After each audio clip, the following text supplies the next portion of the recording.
بسم اللہ الرحمن الرحیم۔ گرامی قدر سامعین،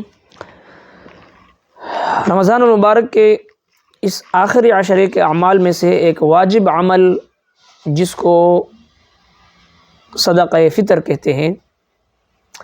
اس کی ادائیگی میں بعض اوقات انتہائی کوتاہیاں ہوتی ہیں۔ بعض لوگ بر وقت اس کو ادا نہیں کرتے،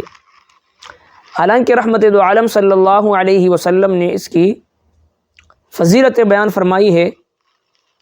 اور ادا نہ کرنے والوں کے حوالے سے وعید ذکر کی ہے۔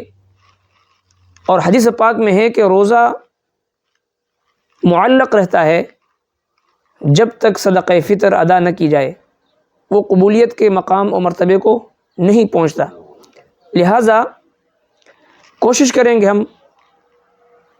رمضان المبارک کے اختتام سے پہلے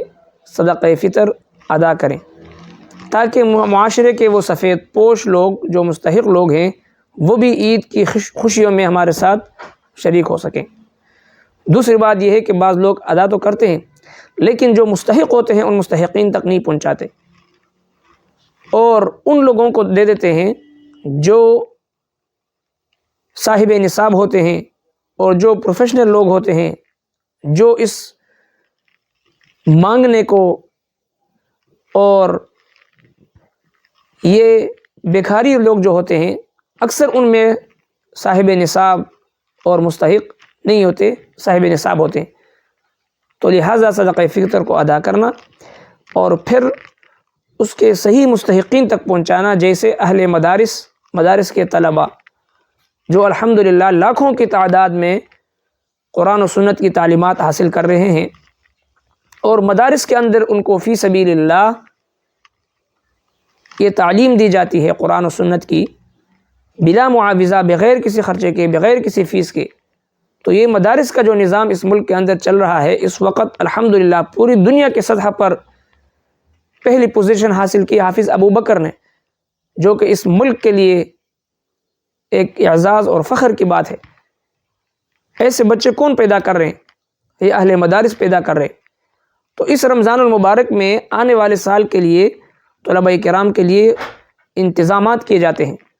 ان کے لیے اخراجات کا انتظام کیا جاتا ہے، ان کے لیے کھانے پینے کا انتظام کیا جاتا ہے، دوسرے ضروریات پوری کی جاتی ہیں۔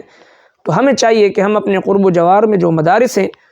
ان مدارس کے ساتھ تعاون کریں، ان مدارس کا وزٹ کریں، وہاں پر جا کر علماء کرام کے ساتھ ملیں، طلباء کرام کا جائزہ لیں، اور جو ضروریات وہاں کے ہیں ان ضروریات کو پورے کریں، تاکہ اس بہترین تحریک میں جو کہ دینی مدارس کے شکل میں ہمارے سامنے موجود ہے ان میں ہمارا بھی حصہ ہو جائے، اور جو کہ حقیقی معنی میں جو مستحقین ہیں ان مستحقین تک ان کا حق پہنچ جائے۔ ایسا نہ ہو کہ ہم صدقہ فطر ادا بھی کریں، زکوٰۃ ادا بھی کریں، اور ایسے لوگوں کو دیں جو پروفیشنل ہیں، جو بھکاری ہیں، اور جن کا پیشہ ہی یہی مانگنا ہے، تو اس میں فائدے کے بجائے